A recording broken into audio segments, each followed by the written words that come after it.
Hello fellow Brick Fanatics, DJ Bricks here, back for another video, and today I have a review for a 2022 LEGO Marvel Spider-Man set. It is the Miles Morales buildable figure. It is set number 76225. This is recommended for building ages 8 and up. Comes with 238 pieces and retails here in America for about $25.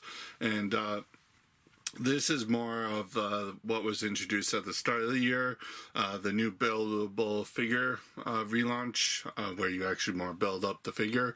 But without further ado, let's start deconstructing it and see how it stacks up. About the build for this, pretty much it's very similar to the Iron Man figure that came out earlier in this year. It's just got some cosmetics changes to incorporate with the Spider-Man figure.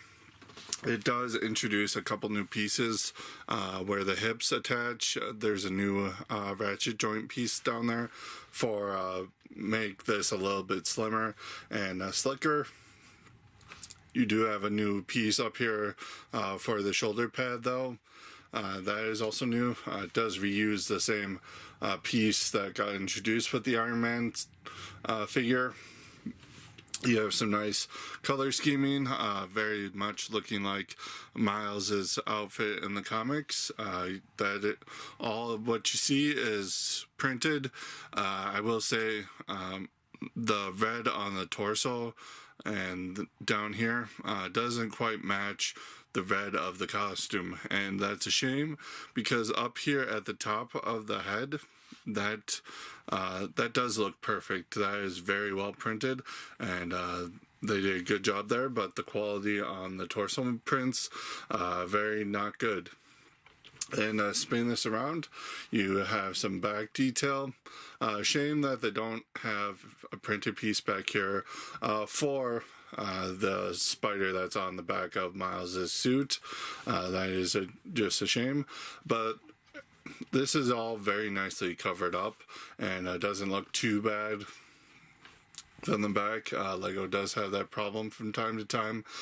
You do have some nice details for the hands. The feet are built up very interestingly. They do have some nice shaping to them to convey the fact that this is a character wearing spandex, and you have some tapered for the toes of the feet there, so that is really nice. That is a really nice detail. One gripe I do have, same with that came with the Iron Man figure, the shoulders and the legs here are way too elongated. With Spider-Man it works, so you can get them down into some poses, which we'll get into in a little bit, but because they had to have the shoulder joint there, they built the shoulder a little bit too far down, so the hands actually come down a way bit lower. And just to note, some things look kind of weird just due to how action figure it looks, but the wrist joint there a little too far out. I wish they would have used a different piece there.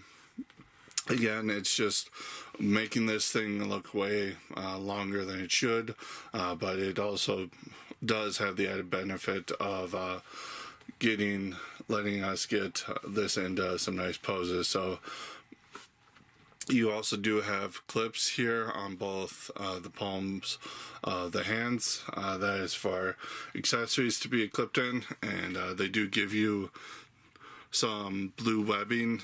The blue webbing pieces make their return from last year, they just give you some built up ones, and they just clip in pretty easily to that, and you can have pretend Spidey's thwipping.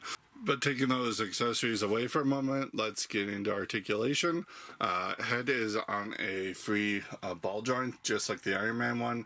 It's very well built up there, so you get a lot of rotation and a lot of nice movement there.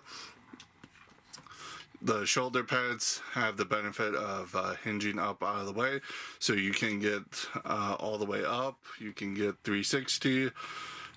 you can split it out, which is very nice. You do have the single hinge at the elbow, so you can only get it closed up to there. So you can't move it back. You can't rotate it at the elbow, which is unfortunate. You get a nice ball joint at the wrist, which can move all the way around. You got 4 fingers that are individually articulated, so you can pose those however you want. You do got a waist swivel at the torso, which is really nice. You got ratchet joints at the hips, so they splay out that far, and you can go that far forward and that far back, and I'll stay in position. You do have the thing returning from the Iron Man set, where you have kneecaps here that are hinged, so they get out of the way of movement. You can go that far forward with them, and you can go at a 90-degree angle all the way back, and you can splay out a little bit. And then the ball joint at the feet, you get some rocking action and a little bit back and forth. So that is all very nice and good for getting this thing into some poses. Pretty much getting this into a more dynamic pose. This is about as deep down as you getting this guy into some poses. You pretty much can only get them this far crunched down before parts start running into each other, and these thigh ones want to pop off and come undone if you get this into even deeper poses, just because of what they run into. So you can't really get this into some nice crunching poses. I suppose you can do that as well, but you can get some nice dynamic poses for thwipping, make it look like he is springing into action, so that is very nice. That is what I would love to see out of a Spider-Man, but again, I would really love to see you be able to get down and have the 2 feet on one hand on the ground pose. You can't really get that down.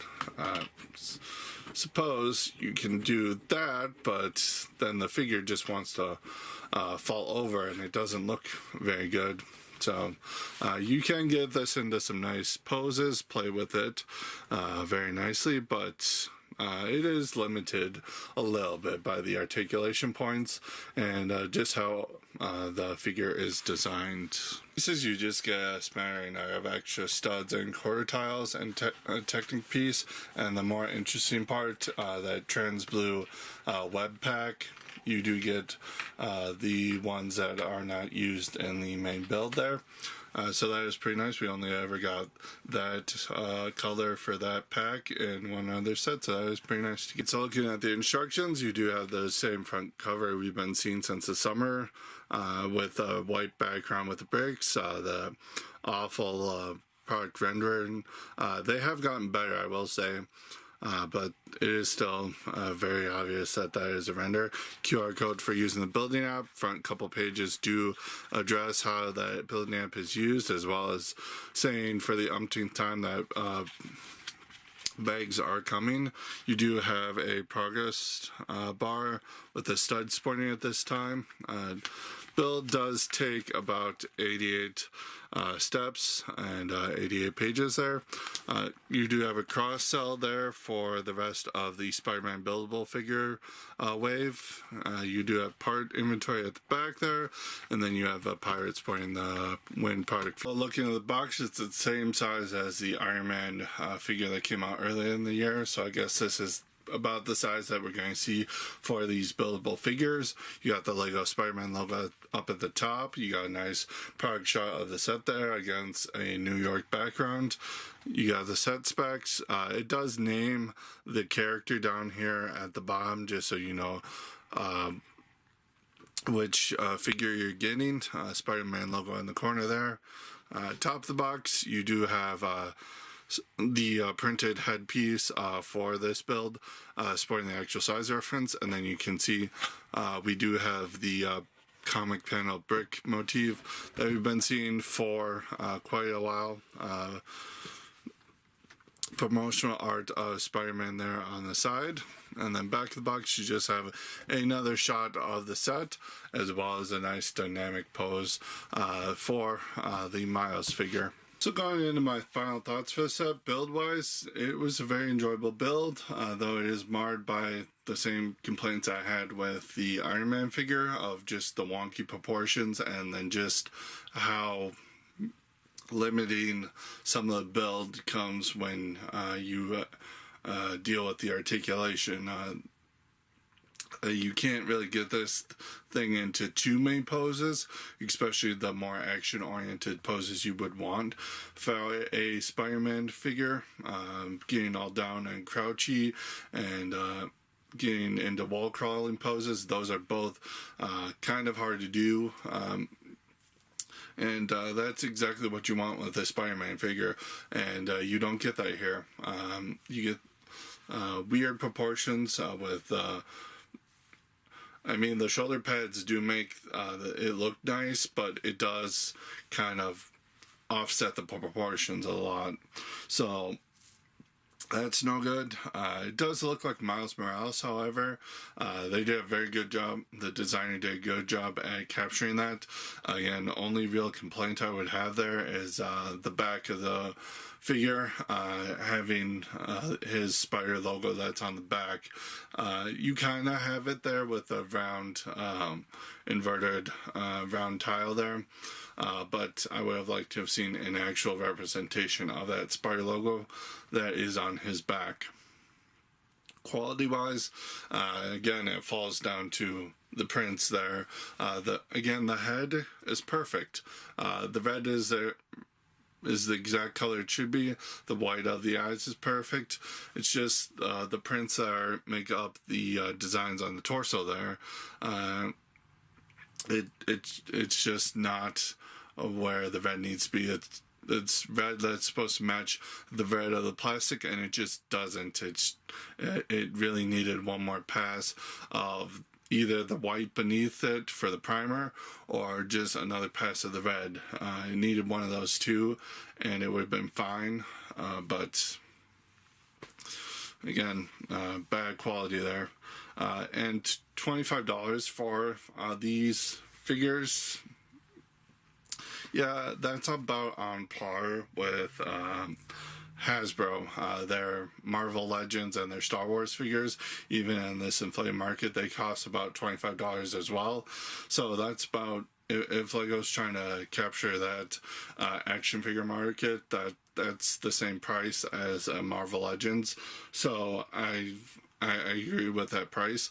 It does very much feel like you get your money's worth, even though the part count doesn't necessarily reflect that. So with all that considered, set does get a 7.5 out of 10 from me. Again, it's a good figure. Highly recommend the pickup. Comment below, let me know what you guys think. I always look forward to having a discussion with you guys, and I will see you in the next video. Until next time, stack on.